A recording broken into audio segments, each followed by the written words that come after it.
Funding for the Hinckley Report is made possible in part by the Cleone Peterson Eccles Endowment Fund. Tonight on the Hinckley Report, the 2023 legislative session starts with a bang as leaders debate how to spend a historic surplus. Hot-button issues dominate the headlines as elected officials take positions on tough topics. And the governor outlines his administration's progress on priorities in his annual State of the State.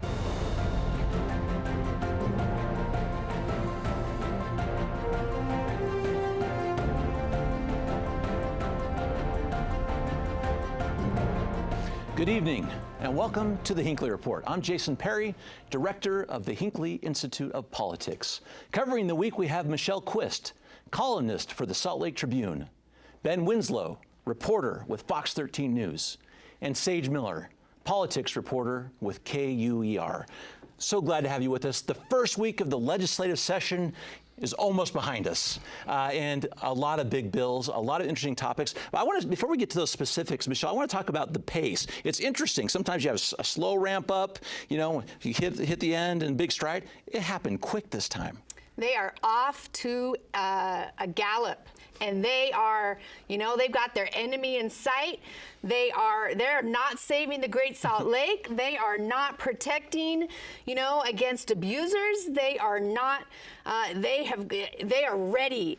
They are out to get the few transgender youth in Utah. I want to talk about a couple of those bills. But to that, before we talk about the specifics, Ben, sometimes the legislative session, the strategy might be some of these more controversial bills, or the ones going to have a lot of debate, save those towards the end. It's interesting that these bills came up in the very first couple days of this legislative session. Yeah, it's what, day 44, and they are acting like it is day 44 of the legislative session. This pace, if we keep it up, I mean, I don't know if my heart can stand it at this point. Just, you know, the pace. I need a nap, y'all.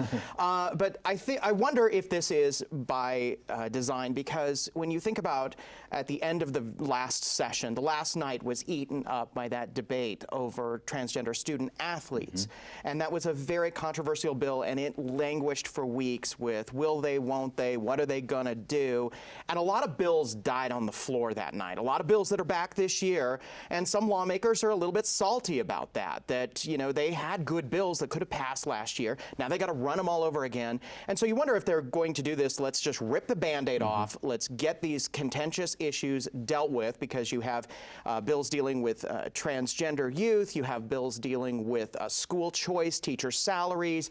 Some of these bills inspire some pretty big debates. If you get it over with now, you can move on to your other priorities, which include the Great Salt Lake, which include tax cuts, which include a number of other issues that will also eat up a healthy amount of debate. Yeah, and that does happen at the very end, Saige, sometimes, and it does make it so you can't get to some of these other issues. Let's talk about a couple of those bills for just a moment, too. In terms of the strategy, Senator Kennedy introduced one of the 3 transgender bills that were up this week, and this one is particularly talking about gender affirmation surgery, puberty blockers, hormone therapy. Give us a view of what happened in that committee. Yeah, so SB 16, there was not, during that committee hearing, not a single seat went unsat. It was a completely jam-packed committee room, and there were supporters for and against the bill that Senator Kennedy had during his presentation, and then during public comment of people talking about it. And on the supporter side, it really seemed if people specifically were concerned about, on the puberty blocker aspect of it, they were concerned about the research. They say that it wasn't necessarily there. We don't know the long-term impacts of this. And then Kennedy brought up this question of, can youth actually consent to these kinds of procedures? Do they know what's actually happening with their body? And as he said, we all make mistakes, and this may be a mistake later on in their life that is irreversible. But the medical community does not agree with that. A lot of health organizations and associations come out and say that these puberty blockers are 100% reversible, and they are safe, and they are a form of life-saving care, specifically for some of the most vulnerable populations in the nation. action. And so other supporters of the bill said that it was a form of mutilation. They said it was a form of self-harm, and that it really was an opportunity for kids to have some more introspection and to really learn about themselves outside of just taking what they would call dramatic action. But the opposers of these bills, specifically in the public comment period that I found incredibly fascinating, was that it was all parents. And I wonder if that was a way to kind of signal this is a parental choice. And it was all parents of people who are parenting transgender youth. And a lot of them came out and said this saved my child's life. They have significantly more confidence. They're able to clean their room. They no longer want to die. And a lot of them said, and one person looked at a lawmaker, I'm pretty sure he looked at Kennedy and said, you shouldn't ask us to watch our children die. And that really resonated with a lot of people in the room. You can't really, call out and you can't clap or anything like that. So people were giving thumbs up when they agreed with individuals that were bearing their testimony about why these gender-affirming procedures are critically important to saving the life of youth. At the end of the day, at the end of that committee hearing, it passed and went on to the Senate, where they heard that bill on the floor yesterday. And the only GOP that voted against that bill was Representative Daniel Thatcher. Senator Daniel Thatcher. And he gave a very, very powerful testimony. And two of the things that stuck out to me is that he said, children will die if we pass this bill. And the supporters of this bill don't have children impacted by this bill. But everybody that is impacted, he said, is begging us not to pass it. And there is research that shows that when this medical care is given, at this age by medical doctors, that it does affect suicidal ideation as adults a tremendous amount. It's medical research by Stanford University just last year. Anybody can look it up. These legislators are legislating for medical care, and it just doesn't seem right when it's a parental issue. Yeah, let's talk about some of the things happening across the country, Ben, because some of the testimony got to getting research. And I'll kind of talk about that in lens of Governor Cox. You referenced the transgender athlete bill at the end of the last legislative session. The governor was very much involved there about the veto. It was vetoed before it even hit the House. Yeah, so he was ready. But on this one, this particular bill, I want to read a quote from him and get your thoughts and see what might be different on this issue from that one last year. This is from the governor this week. He said, I believe to this bill, this is the right bill, the one that approaches it in the right way. All he's saying is we're going to push pause, we're going to look at the research, we're going to gather all of the data and make sure we're not doing any long-term harm to our young people. And I think that's a very reasonable approach. That's from our governor. This is an issue that is going to take a while to get through the legislative process, at least even though they've started with it. The governor will have to review it and determine if he is going to veto it or if he is going to sign it into law. But this signals that he at least is supportive of some concepts of this. The ban on gender affirmation surgery, that's currently not practiced anyway in Utah that we know of, and so that would just codify into state law. The sponsor of the bill has insisted that he wants regulatory approaches, that any physician can claim to treat transgender individuals in a manner consistent with their gender identity, and that they should be subject to some sort of education or regulation or that kind of thing. That at least was his rationale to the press corps when he was talking about the moratorium on puberty blockers for new patients while they set this regulatory framework. Either way, no matter what happens, if this bill passes and is signed by the governor, you can fully expect a legal challenge. Yeah. This pause the governor referenced, you just said, Michelle, is this moratorium, this 3-year moratorium. And some of them are saying we want to get more research around this particular issue.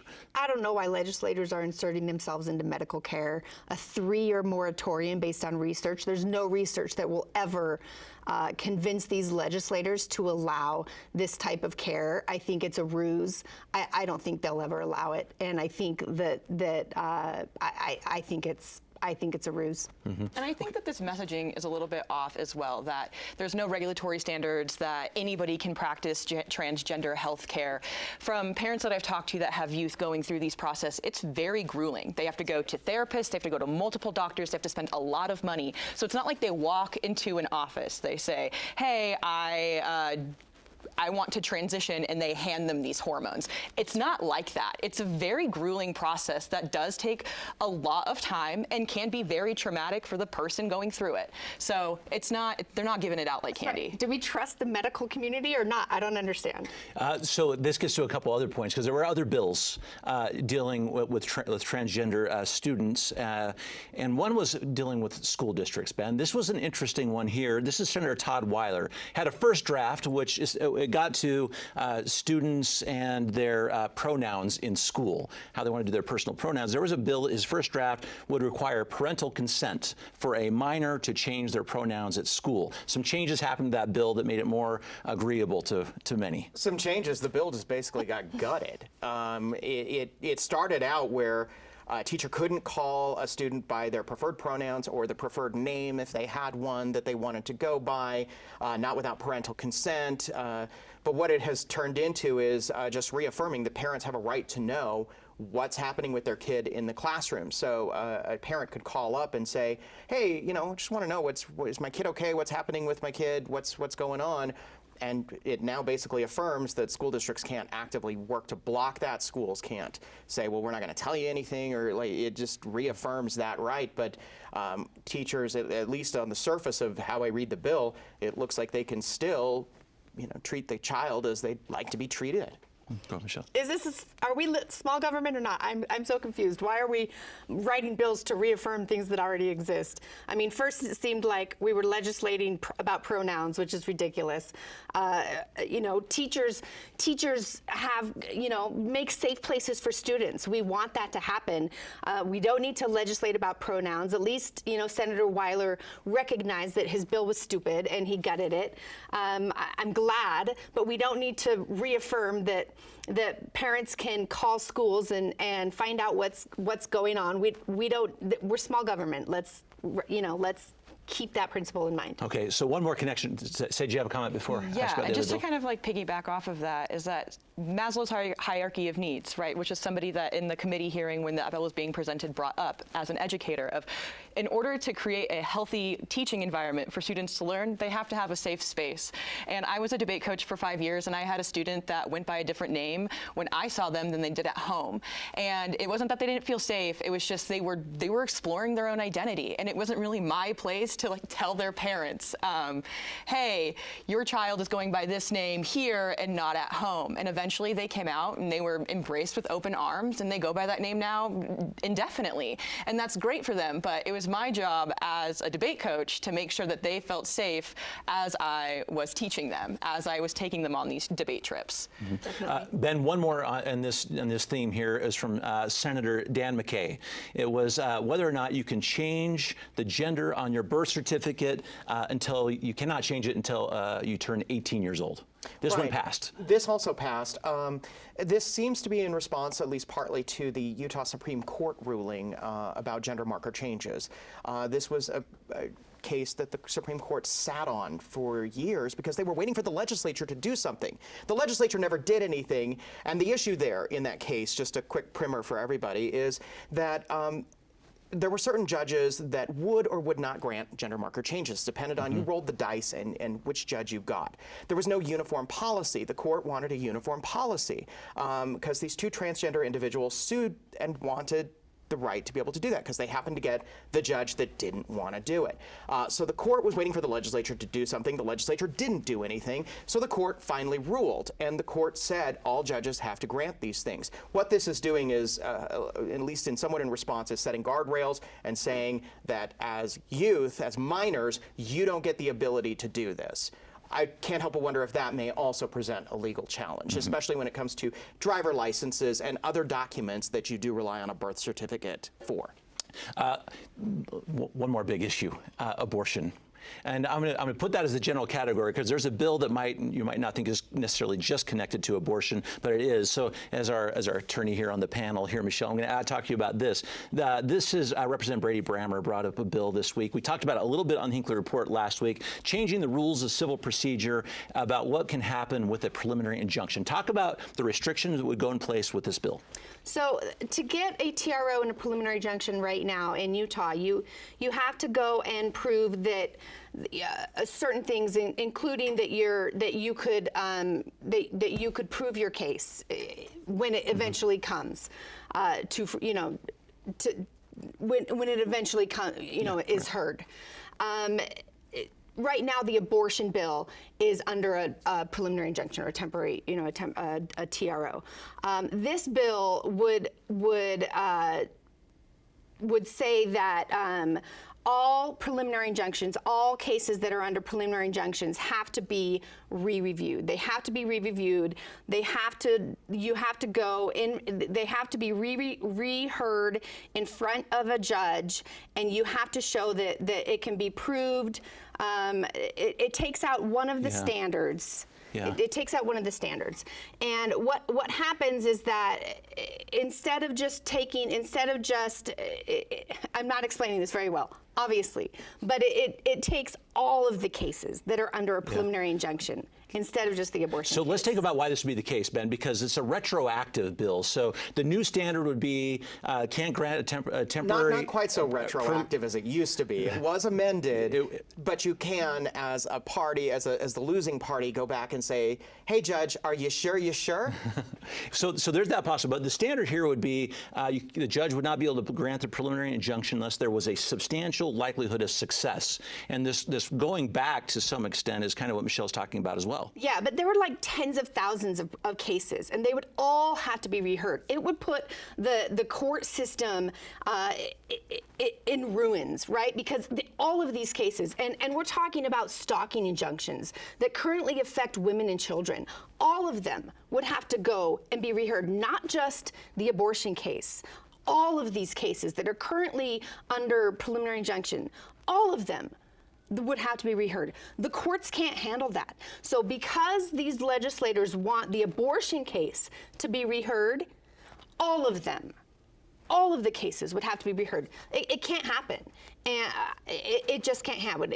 Everything would be a mess. And Michelle, from your perspective as well, there's that stipulation in the bill, right? The likelihood of success. And the question that I have is, can judges determine that? It's discretionary.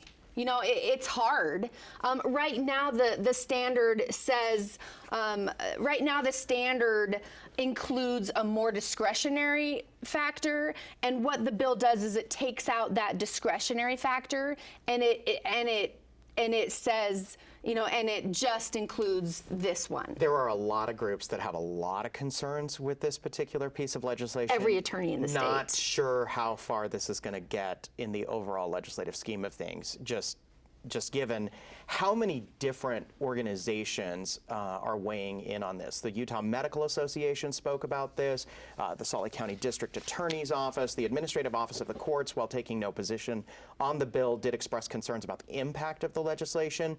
So its fate remains uncertain at this point. Didn't every comment in that committee vote against it, and then they passed yes, it out? No one supported it. Okay, so speaking of some I feel like I failed to division, it was just right, and we'll watch this one go forward too very closely. Can we talk about school choice just a tad? All right, so the governor. The other one that's still going on. It is. So the governor has talked about some school choice. It seems to be the legislature and the governor are united in trying to get more money for teachers. Whether or not there's a string to that is the question. So Saige, let's talk about that just for a moment, because a bill came up this week and it passed out of committee 12-4 from Candace Perucci and Senator Kirk Cullimore, which they're calling it scholarships. The scholarships, the tax money that would go to a student would now follow the student. You could get a scholarship to take your kid private school, homeschool, other approved educational facilities. Yes. this. They are coining it school choice. Other people call it a voucher program. It's all about perspective on that. But what essentially this bill does is tie teacher pay raises to that scholarship fund. So in order for public school teachers to receive that raise, they also have to create this fund that would allow parents to send their children to private school or help pay for homeschool, for example. And it is really contentious, specifically within the education community. I know that the teacher union in the state says these are two separate issues. They should not be voted on as one issue. They should not be tied together. It should not be determined. Teacher pay should not be determined on whether or not vouchers or school choice is actually going to happen. And so, yeah, there's a lot of very robust debate around it. And people say that a lot has changed since the last time. What year? 2007 is where it started. Yeah, 2007. A lot has changed. President Stewart Adams will say COVID. You know, he says that there has been a lot of his constituents called and say that they want this choice. They want the ability to use their tax dollars other places for education. And I'm sure we're definitely not at the end of hearing what's going on. No, and the bill, I think now, correct me if I'm wrong, but I think it has a cap on how much money is authorized for this program. It's like $8,000. Where previously it was sort of open-ended, so that might be a little more palatable for some. You know, and it's this idea of whether the governor will support this legislation, but it seems like they have a little bit of a bargain where if you can fund education to the levels that he's happy with, he has at least signaled that he will sign this or at least consider it. And additionally, the thing that is kind of interesting about this too is that these voucher programs in other states has usually been directed towards individuals who are already in private school or have a higher income. And something that House Majority Leader Mike Schultz said is that they're really trying to target lower income families to actually move them out of public education and into private education to where they probably wouldn't be able to afford otherwise. But that remains to be seen. That's signaling, but that's not execution. Yeah, because $8,000 won't afford any private school. I call this the Mary Poppins bill because just a spoonful of sugar will help the medicine go down.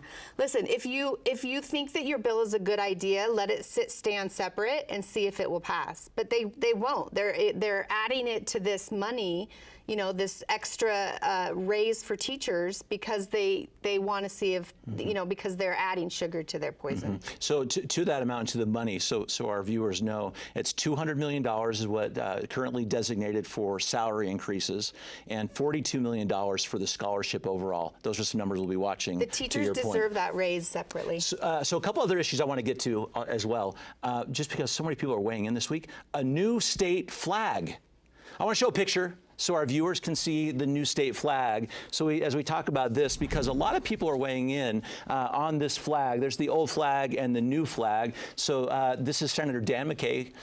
Ben, he's been working on this for quite a while. A long time, and this bill, for some reason, just it's gonna always inspire a little bit of debate. But you know, you see online, everybody has opinions. There were thousands of comments when they were designing this. A lot of input. Certainly, there's a lot of support at the reception for the governor's State of the State address last night. I saw that people were getting their photos taken in front of the new proposed flag, even though the full Senate has yet to vote on it. But you know, certainly there's some excitement surrounding this. There are a few people who don't like it, and they're very, very outspoken about how much they don't like it. But you know, stay tuned. This is going to get a vote in the Senate, and then it'll go over to the House. What's not to like? About the new flag? Yeah, let's get it over with. Well, it was interesting. Senator Mike Lee posted an opinion piece about this in support of the new flag. He used a good word. I don't remember what it was. The sempiternal. Our eternal desire to improve. Yes, it's a $1 million word for us. Interesting to note that the House sponsor of this bill is the House Majority Leader Mike Schultz, if that doesn't give you an idea of the level of support for this. I'm sure it'll pass. Let's just get it over with and move on. Okay. The current state flag would become designated as a ceremonial flag that the governor could then direct when it is going to be used at events and functions. Very interesting. Saige, you gave some great commentary last night on the state of the state. This is the big moment for the governor of the state of Utah to put forward some priorities and to talk to Utahns directly in front of the legislature. Some themes from that you saw. Yeah, specifically, I'm a big water nerd, so I really kind of focused on water, and I'm happy that there has been a lot of momentum to try and fill our drying reservoirs, the Great Salt Lake, and trying to get on top of the Colorado River. But yeah, that was a big theme of, but he also did kind of signal, if God's not going to fill the lake, then we are. I would really like to see how we are going to fill the lake, and that's something I think, as Ben's pointed out, will be a topic of conversation in the legislature once we get through these controversial bills. And they're already being introduced. You have legislation that's been filed. Last night I was up reviewing bill filings like I do, and it is you've got a turf buyback bill that has now been filed. You've got agriculture optimization is going to be a priority funding request, which is going to be huge because the biggest water user is agriculture. So if you give them money for new technology to use less water, the view is that this is water that can go downstream to the Great Salt Lake. And then you have cloud seeding enhancements, which just squeeze a little bit more juice out of a storm that they're seeking funding for. Department of Natural Resources also wants money to pay farmers not to grow crops. That maybe you let that alfalfa crop sit, not plant it this year and let the water go downstream. At the end of the day, they got to show their homework, and you've got to get water into the lake. Because these storms, they're fantastic, but really you need much more going into that lake. They're great in the winter and definitely go away in the summer, which is where it's most in our last 30 seconds, Michelle, one more thing in this speech that our legislature seems to be united on is tax cuts. That was a theme in that speech. How likelihood is that going to be for this session? Oh, I think our legislature loves tax cuts. They like to say, we've cut your taxes and that's what we do for you, and go and enjoy your extra 60 cents. But I don't think it'll be as deep as people would like, because they are worried about a recession in the future. Yeah, that definitely seems to be a theme, is we have some surplus now, but will we have it later? And I think we're going to see some, not just those interesting investments, but also some rainy day fund as well. Thank you so much for your insights this evening. What an interesting start to the legislative session. Thank you. And thank you for watching the Hinckley Report. The show is also available as a podcast on pbsutah.org/Hinckley Report, or wherever you get your podcasts. Thank you for being with us. We'll see you next week.